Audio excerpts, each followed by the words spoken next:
Seattle House Mafia. Welcome back to another Seattle House Mafia industry interview.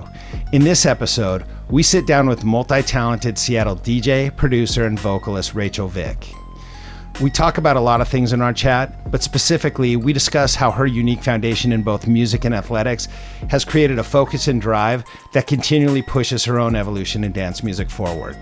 And be sure you stick around till the end, where Rachel gives a teaser of what's next for her original productions and performances.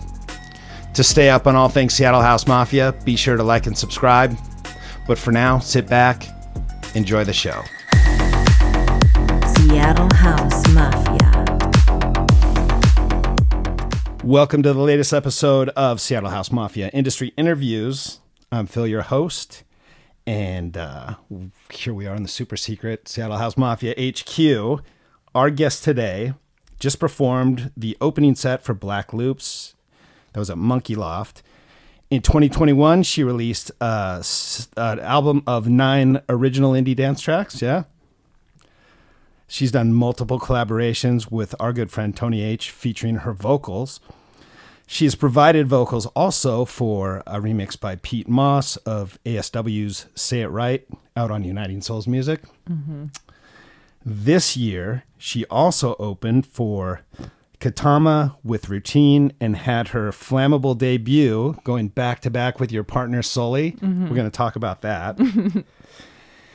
And she has more solo projects, productions, releases, all on the way this year. More collaborations with Tony H, Wolf Stacks and Sheps, ASW, Pete Moss, and Jesse Lear, to name a few. I want to welcome Rachel Vick to the show. How are you? Thank you for having me. I'm doing great. How are you? I am good. I'm so glad we were finally able to get this triangulated. Like a 2-week delay, but we're here and it's the right time. And you know what I love? We've never met before, I don't think, in person. Yeah. But I feel like I know you because we communicated so much over Facebook Messenger. I know. I know. Yeah, it's been definitely like a nice background building relationship for sure. For sure. Well, so let's I was going to say, we haven't met in person, but I think when I found out that you actually sang, I think I saw a picture of you. Was it at Monkey Loft with Tony H? Were you doing some live vocals? Yes. So we only did our 2 songs, but we did do them like right at the end. That was for like the record release party for the ASW. I think it's an EP. And then he has there's some remixes of Pete Moss, and that's where I was featured. So yeah, so we had decided we were like, let's just sneak in a couple of ours at the end, and it was so much fun. Well, yeah, and I just had no idea, and we don't really know each other, so I wasn't sure the extent of your talents. I knew you were a DJ, I knew you were a producer, I didn't know you did vocals as well. Yeah. Has that been a thing for a long time? Have you been singing forever? Yeah.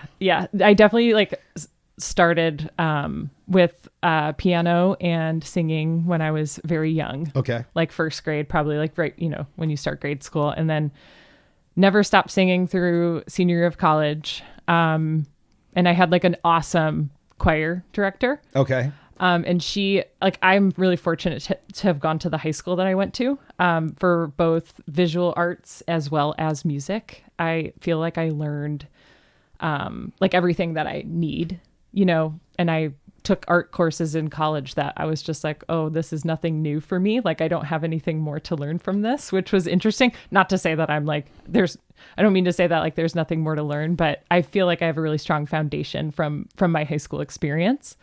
And so I kind of put it down. I was also an athlete. I played volleyball. So that took up a lot of my time. Okay. And I love volleyball, don't get me wrong, but I always kept coming back to music. And interesting. Yeah. So you're not from Seattle? No. Where did you grow up? I grew up in Cleveland, Ohio. Okay. Yeah. I thought there was do we consider that Midwest? That's what people tell me. Yeah. What do you guys call it? I guess Midwest, but just in my mind, like the geography of that is not totally correct. Like I feel like it's more East Coast than it is. Fair enough. But whatever. Anyway, that's me being picky. But yes, you can be. I don't want to offend anybody. Like I said, no, I'm not here to trigger anybody. No worries. No, it was. If I were to guess, I used to travel to Minnesota quite a bit for another job and the Dakotas, and I would have guessed Midwestish based on sort of your personality and the way we interact, the way you talk. Sure. Yeah, definitely. The twang, like the A's will kind of, that'll clue people in.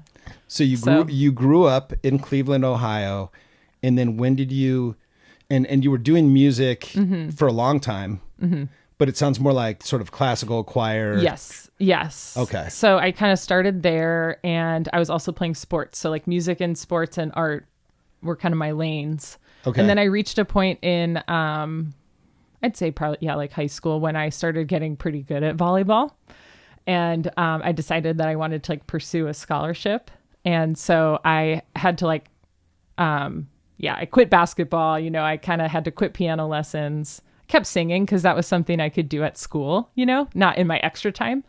And then I was, I got a scholarship to play volleyball at Eastern Kentucky University. Okay. Which is like a small D1 school in central Kentucky. And they also had the program like occupational therapy, which is what I do. So it kind of all lined up in that way. Wow. And then I went there and I did that for a while and took some art classes. And then I also... What kind of art again, by the way? Drawing and painting. Okay. I love to draw and paint. I don't do it as much as I would like to anymore. But I do really enjoy being visually creative as well. But yeah, so went to college, and then probably like halfway through, I had a friend who was actually a rapper, and he asked me to sing hooks on his songs. So I actually ended up like writing hooks for his rap songs in college. Yeah. And it was really fun. Yeah. I had so much fun being creative in that way. And I think a little voice in my head like had always said like, oh, you can't write a song. Like, that's too hard, or like you'll never write a good song. And then I kind of like just did it, and like the feedback I got from our friends was really great, and it felt really good. And I don't know. So then also watching him do that, like he was using like Audacity, and like not a very expensive microphone, and it sounded great. And I was like, oh my gosh, I could do this. Like, and then that kind of began my production journey. Interesting. And did you ever go perform with him, like live doing hooks? We did once. Nice. Yeah, we did once. It was Was this at like a Cleveland club or no? So we're in Kentucky at this point. Yeah. That's right, Kentucky. Yeah, so we're in Kentucky at this point. He had like a talent show or a fundraiser or something. Like he was like a teacher's assistant at the high school. Okay. So we did like a thing there and did a couple songs. Oh, at the high school. Yeah, and I also did like a duet with one of his students. It was actually kind of fun. Nice. It was pretty cool, but it was like so not seriously at all. It was just like a. But that was one time. A small little. High school kids can be a little judgy though. Yeah, they can be, but his kids were cool. Okay. So they were nice, and they were all really like very into music and like really looked up to him and everything. So it was cool. That is very cool. Anyways, so yeah, that kind of got me started, and I had like a MacBook, and I had GarageBand on my MacBook, and I bought a cheap microphone and an interface, and I just kind of started, making stuff. And a lot of the songs on my first album are actually what I had started at that time. So it's like a lot of those songs are really special to me. And that's the 2021. And I just hadn't release. finished them, and I finally moved out here, and some of them are newer, some of them are older, but it's kind of like a collection of kind of my roots in a way in electronic music. So that's what I was going to ask you. When you started producing, so first of all, you started producing before DJing, and then you were producing music that actually is still relevant to what you're doing right now. It sounds like you kind of started there. Yes. And that's like a whole nother conversation that we're going to get into about like what I want to do now versus what I started, I guess. Yeah. But yeah, like, I mean, I could throw in one of those songs in the club and I don't think people would be like, what's going on? Like, I think it would make sense. I think it needs to be at the right show. Right. But I want to make more music that I can throw into any set and just be ready to go with some like good, bumping house tunes, like got it. Some good deep house or jackin' house or whatever it is that I end up making. but that's because that's where I'm at right now. So I kind of am at odds a little bit with myself. Like I don't want to let go of the singer-songwriter, but I also want to push myself to like become like more of a house music producer. So it's an interesting, place to be. You're at a fun crossroads though. It's not bad. Yeah. Can you do both, or is it? I think I can do both. Yeah.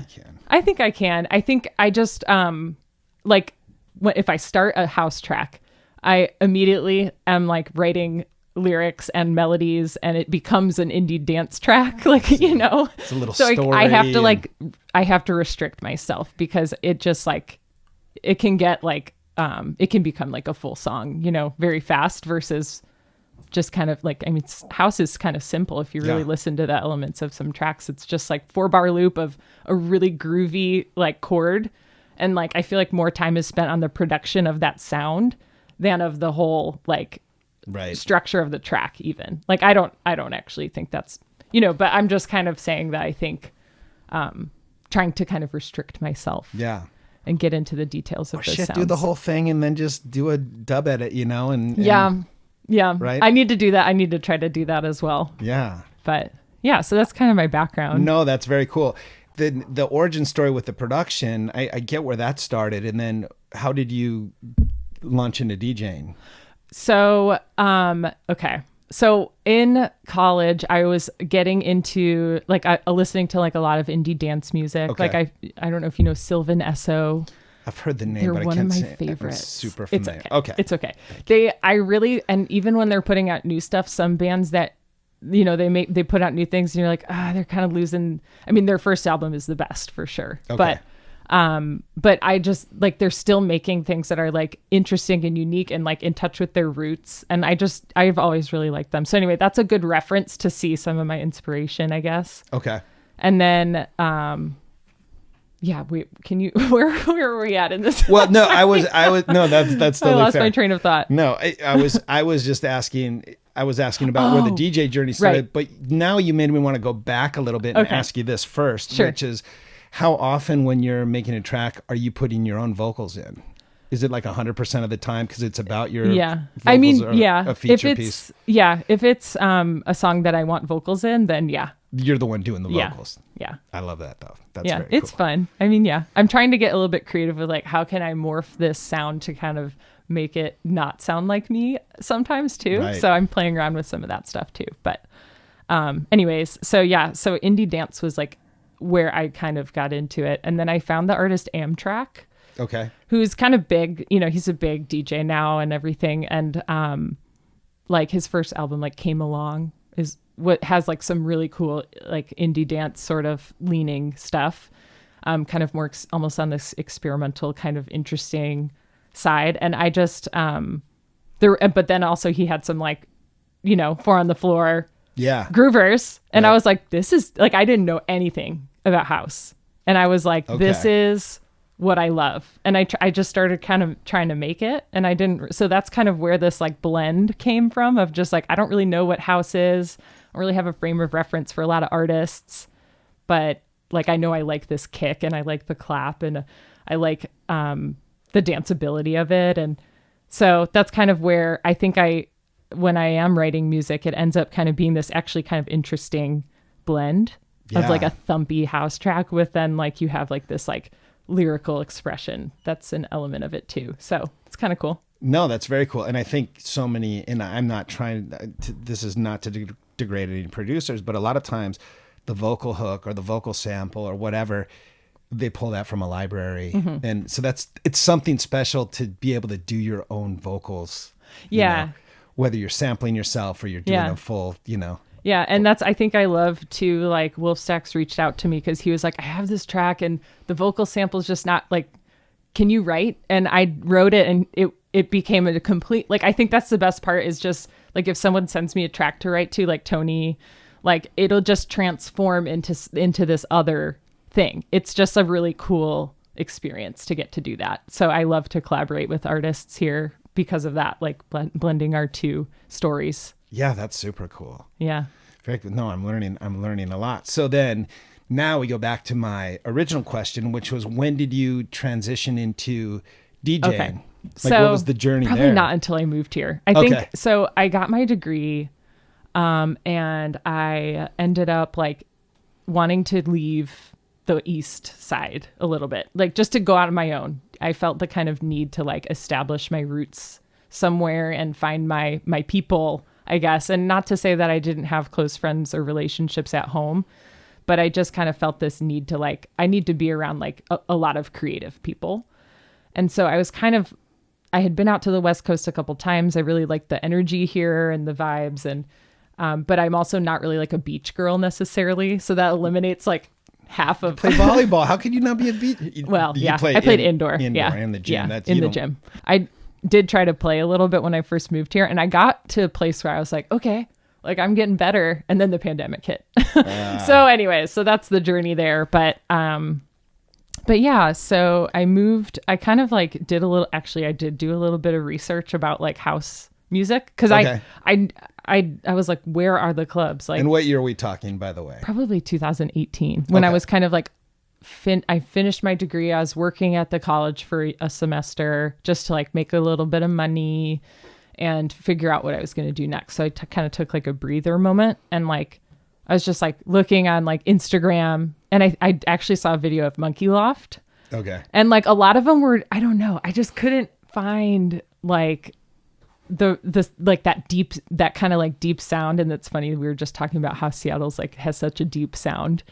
And I listened to that video, and I just kind of had one of those like intuitive moments where you're just like, okay, like if they're playing that in this one video, I need to hear everything else that's happening in the city. And so that's kind of honestly kind of crazy to think that now I'm playing there, like from a video I saw, but that's actually the story. And I came on a job interview, and I was fortunate that they flew me out. So I got to come here and visit first. And I bought a ticket to the Space Needle, and it was one of those fall evenings where the sky is just like no rain. You.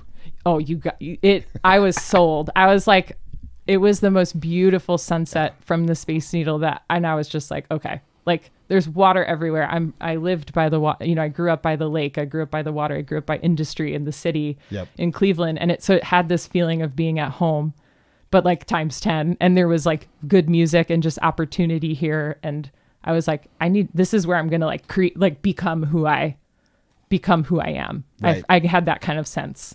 So I went for it. So a lot of people talk about transplants and, and everything, but like, it's a magical place, and it's, it's a transformative place, I think. Speaking of like Monkey Loft, inside's cool. No hate, no shade there, but that deck is like, that's world class, literally. Like, and when they bring a little extra sound out there, it's so good. And I think they put up a couple speakers in the back recently. So good. It sounds really good. I know. I was there the other night. It sounded great. Yeah. I love it up there. Yeah. So, in fact, Ian Pooley was here, and he's, he thanked all these cities, but then of course there was the picture of that. I saw that post, and you're just like, yeah, I know that spot. That's like 5 minutes from here. So amazing. We are lucky. Yeah. Yeah. We're very lucky. Very cool. So it's funny because sometimes, everybody's got a different origin story, right? Like a lot of times, like me, I went to a rave, or Sangdo went to a rave. I think we were talking to Sherman. He had his first rave experience. And then, I mean, you literally, like, yours was more intentional with this sort of underpinning of music experience. And you found us on Instagram. Isn't that crazy? Yeah, that's crazy, but it's cool. It's wild. Yeah. And 2018 is when you came out. Okay. Well, yeah, it was like actually I moved here like during New Year's, like after Christmas. Wow. My dad and I drove out, and then my mom flew out. They all helped me move in, and then they flew back. And I like ate something on the road. Oh, no. And I that was the sickest I've ever been in my life. So my first New Year's Day and the first 3 days in Seattle, I was just like on the couch holding my, I had to go to urgent care. I had to get an IV. It was terrible. So, but anyway, we made it to IKEA after I recovered a little. Because that's what happens, right? Everybody, when they move out here, then they go to IKEA and buy a bunch of furniture for their first place, right? And that's what I did. Yeah. And I kept that stuff for a while. I have some of it still. So. Have your folks been out here before? They hadn't. I don't think so. Yeah, that was their first time. They've been out a couple times since. Yeah, of course. But we kind of try to alternate, like whether they're coming or I'm coming home or whatever. But and are they aware with what you're doing, like out in the club scene? And yeah, they know. At first, when I told my mom that I wanted to be a DJ, she thought I was gonna like quit my job and like DJ weddings, and I was like, no. Like it's a different. Like, that's not a bad thing. Like, no shade to anyone. Like, I think that's a great way to make money. How fun, you know? Yeah. But it's like, I'm not going to quit my job. Like, we have to kind of have both. I need money in order to be able to do this. Sure. You know, and I'm not expecting my career to just like suddenly materialize without having to kind of lay some groundwork first, you know? And you got to kind of have the funds to do that. And yeah, for sure. Yeah. So you're out here, you're doing some production. How are you getting connected into the scene, like meeting people? Because like you said, you're playing Monkey Loft, you're playing other venues. I see your name all over the place. I mean, it's 2023. Yeah. I think 2018 to 2023 is not that big of a time span in the life of somebody who's been DJing since 97, right? So what was how did all those connections start to happen? Yeah. So I think like my parents left and I was immediately like, all right, let's go to a show. Like once I felt better. Nice. And I think that like there was a Moon Boots show for Noise Complaint was bringing Moon Boots at Kremwerk. Gotcha. And Tony H was in Timber Room, I think. And like Aaron O'Connor was opening downstairs. And I just remember like hanging out with Tony for a bit. And you didn't know Tony at this point? No. Okay. Like or in the room, just like dancing to his music. And then I went down the stairs and Aaron was playing. And I just remember like, cause she's playing like deep, funky, you know, cool house music that I had never heard anything like before. Oh, no, like I just had Spotify samples, you know, like, sure. And hearing two tracks lay over each other, it was just like, I was just like ecstatic with joy. It was like, it was one of the best, like that feeling that you get. Like I wrote a song with Tony about that. Like I walk into the club, like I fell in love, you know, it's just like a really cool. So there was a pivotal moment then actually. And that was when I was like, out. I want to do this kind of thing. Got like, it. And this being the I want to be involved with this. I don't know if I can do this. I don't know if I'm able, like if I'll ever have the skills to do this, but I want to. Was kind of like the feeling. That was the crack to sort of get you hooked on the potential of DJing actually. Mm-hmm. And then I would like just go to shows at Monkey and sometimes it'd be like a bass night and I'd be like, oh, this is not what I want. Like I'm a house, you know, no shade to that at all, but totally. Just not my thing, you know? And so I'd be like, oh, this is the wrong party. Yeah. But people are into right. People are into that. Like everybody's got that hook sometimes. And there is, I'm glad we have something for everybody. For sure. But I just remember kind of being like, oh, I'm looking for the house, you know? Yeah. And it kind of just confirmed my path. Yeah. So speaking of, you said you played Flammable recently. That was your first time playing Flammable? Yes. I mean, when you punch Flammable off your list, that's a big one. That's a big one, right? Mm-hmm. How was that?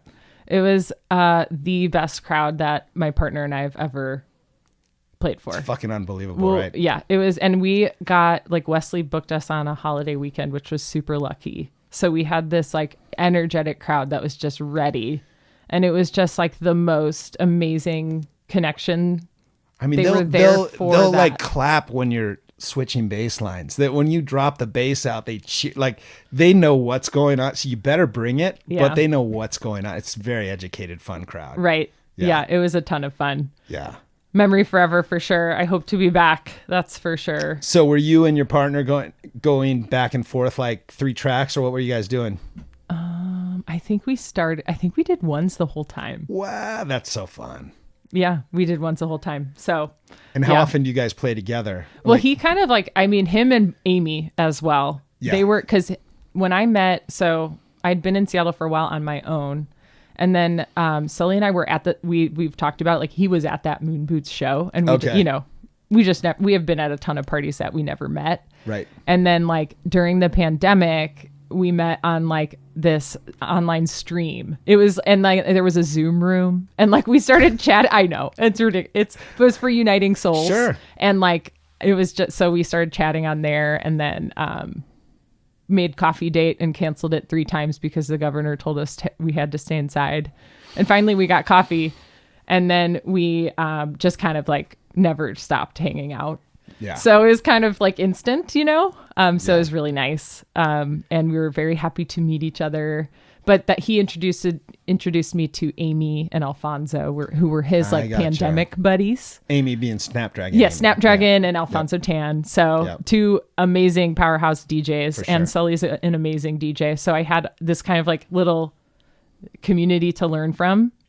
And I had kind of started dabbling in it. I think before we met, I already had my little DDJ 400, you know, which I still have. Yeah, it's a good one. We still use that one on the beach. Because just in case great. You fuck it up, I'll never get rid of it. No, don't. It's so good. Yeah. So, yeah. So they kind of all taught me. So you connected with those. They were kind of your first clique, right? Yeah. That you got in with. Okay. Yeah. And then I kind of also had met Hector, reached out to me to collab because I kind of posted my stuff on Instagram and followed people, you know, to try to market and make connections without being able to really know. Sure. Like, so Hector and Tony, we both connected about like working on music through Instagram.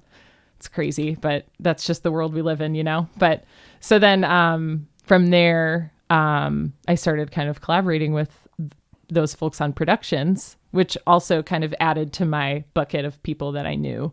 Got it. And then Tony booked Sully and I both for my first gig. So for his Be My Guest night, we played back to back for my first time in the club. How was your first gig? It was so much fun. Was it? I was like, yeah. Were you nervous? Yeah, I was hella nervous. Yeah, I was very nervous. But that's normal. And then I think we just ended up just having a lot of fun. And I think the response from the crowd was like, kind of like, almost like, oh, they liked that song. Like, okay, like, let me do another one. Like, kind of, like encouraging, I guess, was the best way to say that. Like, because I didn't know what to expect at all, you know, but it was a really fun party. And where was that party at? Timber Room. The Timber Room. Okay. Okay. Back when you first started it, they were doing, I think, maybe the whole time. I don't know. But anyway, so we did that, and that was how I got started. Wow. That's very cool. Kind of cool. Yeah.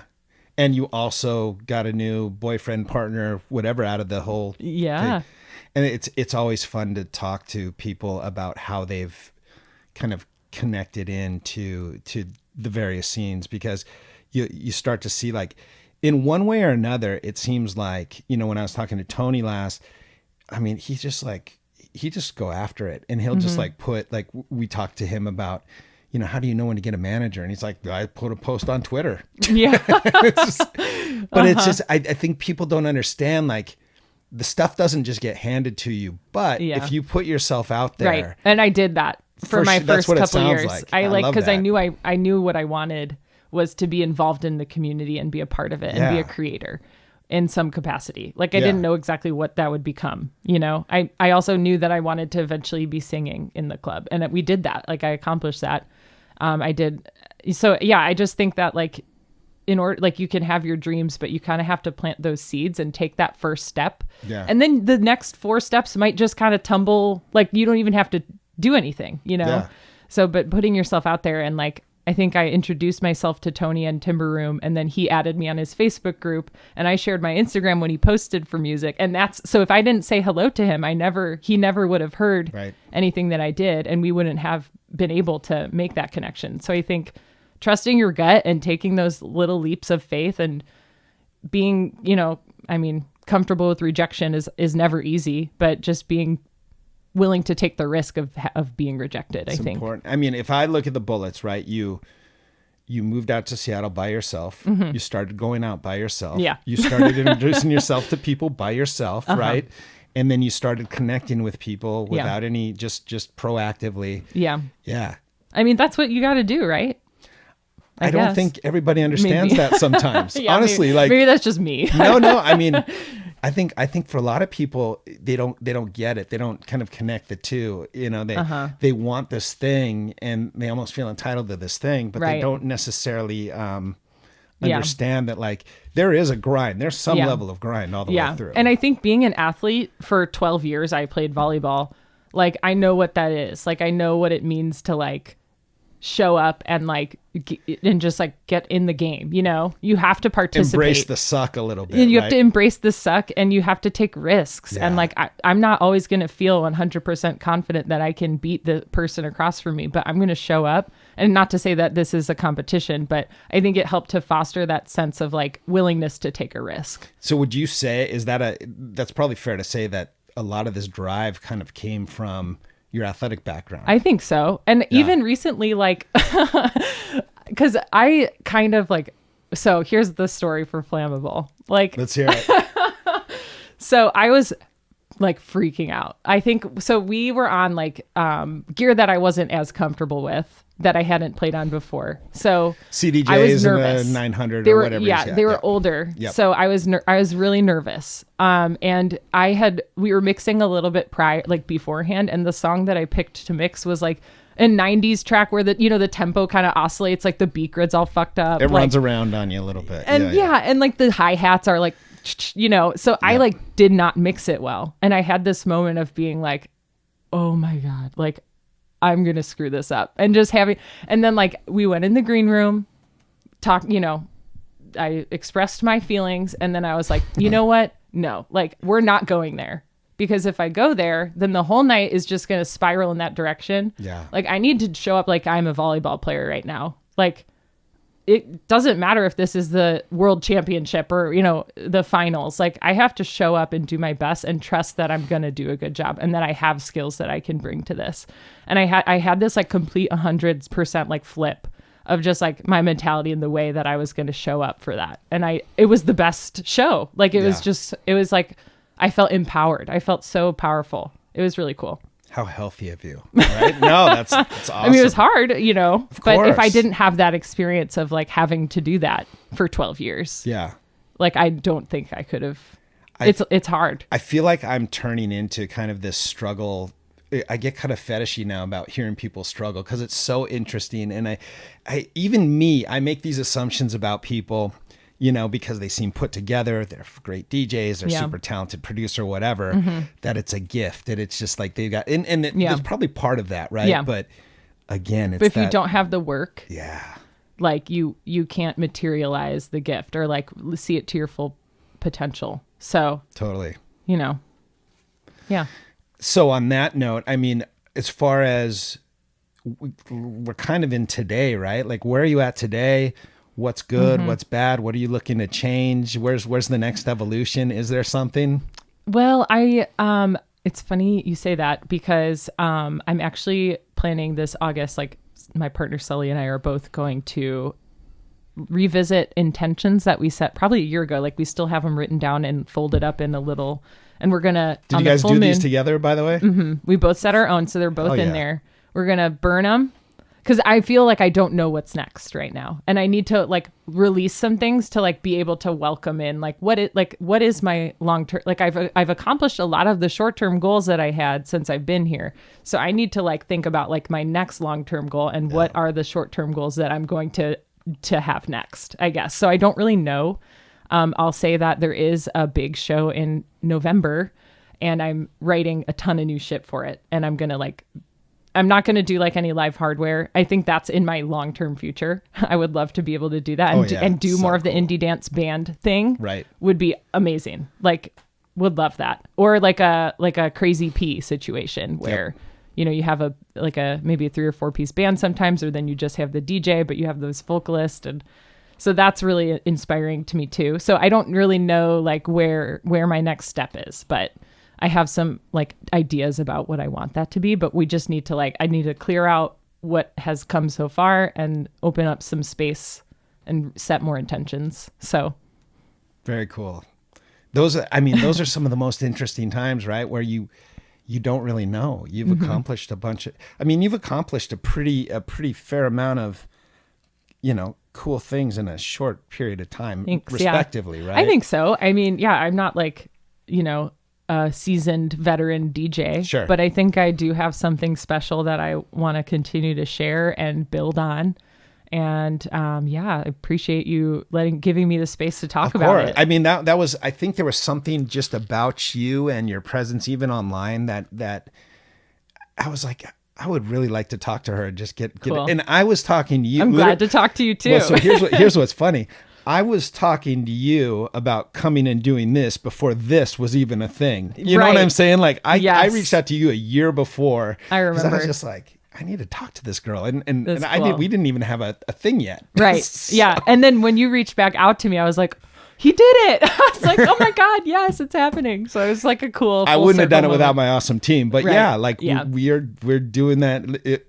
Maybe I should join you guys on the Moonlight Fire release thing. I know. Yeah. It's a little woo woo, but not everyone is into that, but it's kind of, No, I've totally done one that. of my caps. I've done that kind of ceremony before. Oh, cool. So, very good. Very good. I mean, if you live in the Pacific Northwest, I think that you either have hippie or shaman friends, or you are a hippie shaman. That's maybe a little bit of both. Right? Exactly. Okay, so the roadmap isn't really defined right now for you. Mm-hmm. I have a big show coming up, and that's it. Like I'm just trying to, Can you share the details on the show? I don't know if I should yet, gotcha. So I'm not going to. I like because the mystery. I haven't confirmed it, but it's like a very exciting one. I'm sure if you want it, it sounds like you're going to make it happen. So I'm not too. Not too worried about it. I hope. Yeah. I mean, I got a lot of music to crank out here. So after the Shameless, I'm going to play like the Shameless Bicentennial Campout Festival. Okay. And then I'm going to try my best to say no to gigs through November. So you can just work. And so I can work. Because this big show, so can you talk about what's different about the show, or you don't even want to touch into that? Well, I'm just going to do like my first time doing live vocals was for Shameless Decked Out. Okay. So last summer, and it was in September, and it was, oh my God, it was just the best. It was this amazing, we had like techno on the roof and then like bright, fun house indie dance in the loft. And so the crowd was pretty, like I had a big crowd because they're, that's a pretty polarizing. Sure. Those are two very different things. So I had a big crowd and it was so well received. And you were actually, were you singing while you were DJing? Is that what was going on? I did a 2-hour set. I did probably like 8, maybe 7 or 8 of my own tracks, and then like mix those in. Okay. But this next one, I'm going to try to do 100. It's shorter. It'll be an hour, and I'm going to try to do 100% like my stuff. So, nice. Yeah. So the picture's DJing with some vocals added in, like you're just mixing up. Show. Like it's a lot of work to like get each track mastered in the right way, so my voice can shine through in the live. So you got to have two versions of everything, and then setting those cue points so you kind of know like when the vocals start, so that so it's a little different. The prep is different. Are you running like effects on your vocals, like reverb and echo and stuff like that, or? I have a little vocal effects box that I like. Okay. It has like an onboard compressor. It's a TC Helicon Perform VE is the name of it, and it's just a really like user friendly kind of like effects, and it has all the things, and it also has a vocoder, which is kind of fun. Nice. But I want to kind of explore some other options for hardware for that too. I really like the one I have, but I think I know there's a lot more out there, or like looping, like let's play with looping during this, Oh, hell yeah. So I don't know. No, I love that. I love that. So can't tell us about the big show. Maybe you come back after you do your big show. That sounds good. And we'll see how it goes down. Yeah, that would be great. So anything else, I think, in the present, do you have any upcoming gigs just in the short term, upcoming releases that you want to upcoming releases? I've got 2 on, one remix for Jesse Lear on Tilted. I have a Wolf Stacks collab with Sheps, Wolf Stacks and Sheps. That's the track that he kind of ditched the sample and added. So that'll be coming out on Tilted. And then I have a track on the Feral One compilation coming out too. So gotcha. I'm excited about that one in particular because it's my first like solo, like not self-released production. Okay. That's just like only me, like not a collaboration. Not that I love collaborations, but it feels kind of special. So I'm excited about that. Yeah. So question for you, feel free to answer this or not, because I'm always also curious about the business side. Like I know how you get paid to DJ. I know I have a pretty decent understanding of how you get paid when you release a track and a label picks it up. Do you also get paid for doing vocals, or is it kind of a trade sort of? I think it's kind of a trade. Yeah. I think I'll say that I'm like, I haven't first of all, you bring up a good point in that I should be thinking about that. But I don't feel like if it's a friend who I love what they're doing, right, it's fun. And like, we're going to release it together. And it's like a collaborative, creative process together. So I don't feel the need to like necessarily ask for money. But I will say that I have been way more selective about what projects I will spend time on. So I have to really love it before I dive in, I guess, or like be very excited about it before I'll dive in. Because it does take a lot of time and energy. And I don't just want to do like a lot of stuff that isn't quite like resonant with me. I want to do a few things that are really close to my heart, I guess, if that makes sense. So I just got to be, a little bit choosy on that. But yeah, I mean, we have so many amazing producers here. It's kind of it's really hard. It is really hard to say no. Like, it's very hard to say no. Yeah, and I think some people don't understand, like, the barrier is not always whether you get paid or not get paid. If it kind of maps to you, and it's, if the intention is there and you like what they're doing, and same with DJ gigs sometimes.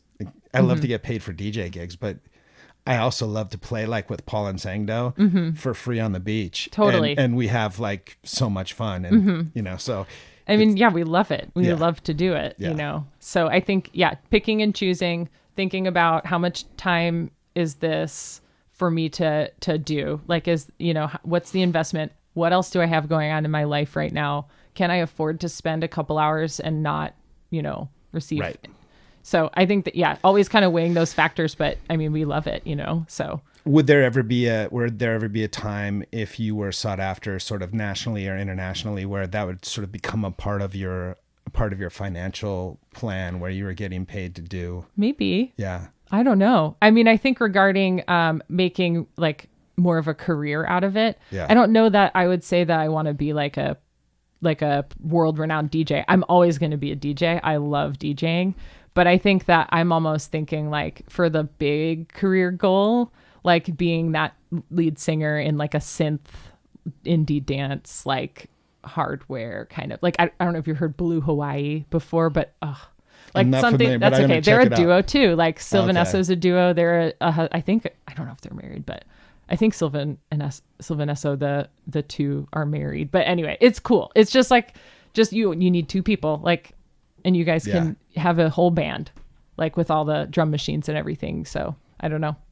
But you do think maybe a collab with somebody else in the big, I know I'm forcing this vision right now, because I know you said you're still like, I'm open to inspiration. But what I'm kind of starting to hear you say is it's bigger than DJing, possibly collaboration with one or more people, but doing this sort of more live thing. Yes. Then I gotcha. Yeah. Cause I'm a performer at heart, I love, I love it. And I think, first of all, I'm a Leo, but I'm also like, being an athlete, I'm comfortable with being kind of in the spotlight. Yeah. And with music, it's taken me a little bit more time to kind of like flex, like build those muscles of like being more confident. But I think DJing was like the perfect intro. Like if I started singing live in clubs immediately, that's going to be a lot different than if I have kind of like kind of a graduated, like, muscle built for like being on stage and connecting with a crowd. Right. And then that helped when I showed up for that first live set that I did with Shameless. It was like so natural. So I see. Yeah. So anyway, I'm trying to just like let it come to me in the steps that it will. Yeah. But we'll see what happens. No, I like the vision. That's very cool. That's Thank very you. cool. Yeah. I would love to see you do sort of the whole embodiment of the live thing at some point, I think. Yeah. That's definitely long-term goal for sure. Yeah. So start thinking about what are my baby steps? Yeah. What are the baby steps, and work backwards from there. Right. Yeah. Mm-hmm. Is there, just based on your experience in the business so far, is there limits? Is there something you would change about what you've experienced so far? Because it seems like you've had pretty solid progression. I feel really fortunate. I think I owe a lot of my success to the femmes who were here from the start, who were fighting for spaces for women.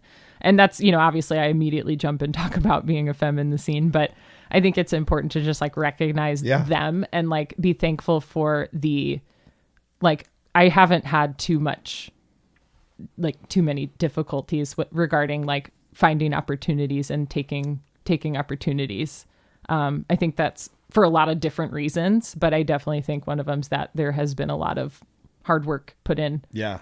By a lot of people in the past. Kind of feels like, and when we talked to Amy too, it kind of felt like there's some pay it forward that goes on, especially with the femme scene a little bit. I mean, Amy paid it forward to me already, you know, like putting my name in for Uniting Souls gigs and, so cool. You know, just teaching me, letting me play. Like I could call her right tonight and be like, I need to spin on your CDJs. And she'd be like, come on over, you know? Yeah. So she's always there for me. And I'm fortunate to have some like super other awesome close friends that are femmes here in the scene. And it, like just having that bond with them is like incredible. So we just have that built-in support. And it's not to say, I mean, honestly, I've had good experiences there are so many amazing men too in our scene who are supportive of women, like Tony H, you know, and like Hector. And these guys are just like lifting up everybody. Yep.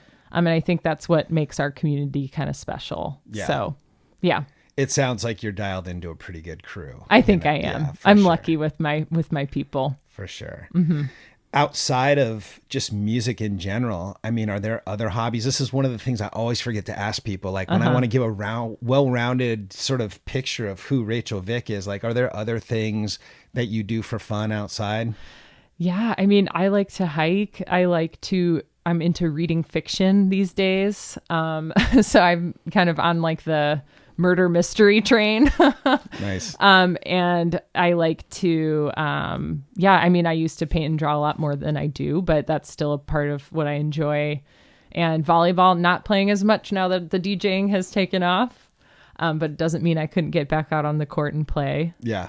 But really, truly, music does take up most of my free time. Understandably. So, and I want it to. So, yeah, of course. Yeah. Of course. No, it's fun. Is Sully a reader too? Is he a fiction guy? He's more of a philosophical reader. And I used to kind of be in that space too, where I'd read a lot of like self-help or like personal growth type of books.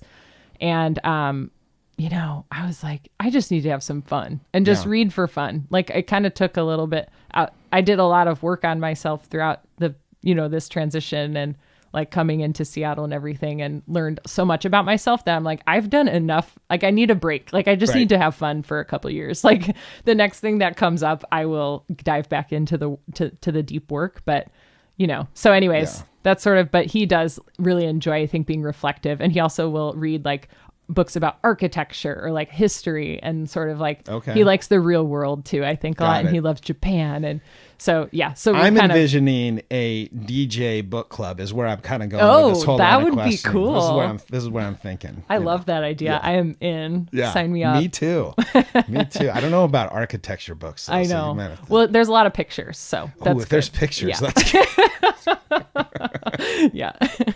Anyway, well, no, I love that you came in here. I love that we were able to coordinate this conversation finally. Yes. And against all odds. But I think between my persistence and your work ethic, we made it happen. Yes. Is there any final thoughts you want to say? Any shout outs, anything before, and no pressure. If you don't have anything else, it's fine. I think we can tie a nice bow on it. I think we really got into a lot of the things that I wanted to talk about. Yeah. So this is a great conversation. I mean, the time always flies, right? And this is why I love doing this. And now I want to just cut you loose on the decks. Okay. And do whatever the hell you want. And I'm super excited and curious. Like I told you, I had a pretty shit week from a real life perspective. It's all good because this is what I was looking forward to.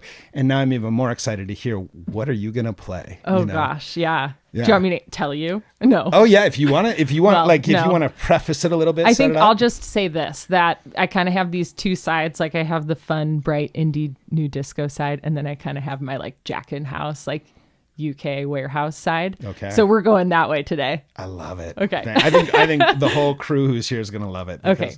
Excellent. That's some of our roots. So yay. With that, let's let you loose. Thank you. Thanks for coming in. Yeah. Thanks for having me. And I cannot wait to see what the future holds for you. This is going to be pretty fun to watch. I hope so. Yeah. We'll see. Thank you. Awesome. Thank you.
vibes. You can play this at night, you can play this at the end of the set, or you could play this very early in the morning.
Vous avez brisé mon cou, et toujours avec toi. Ma chérie, de l'aimer. Ma chérie, reste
wood boy.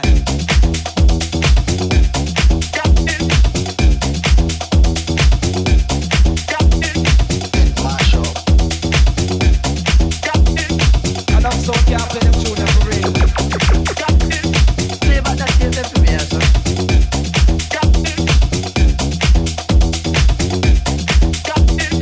And I'm so can't play them tune them for real. Mash up.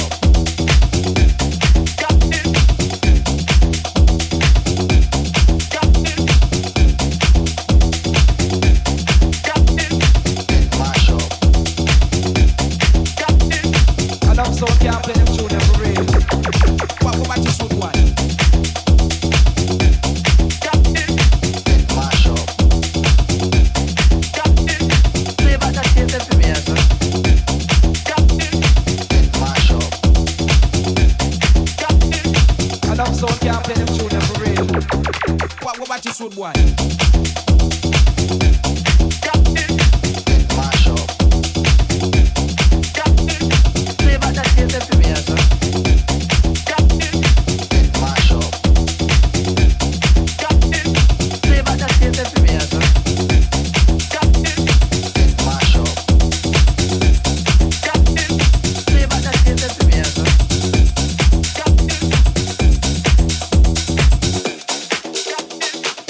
Mash up.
I guess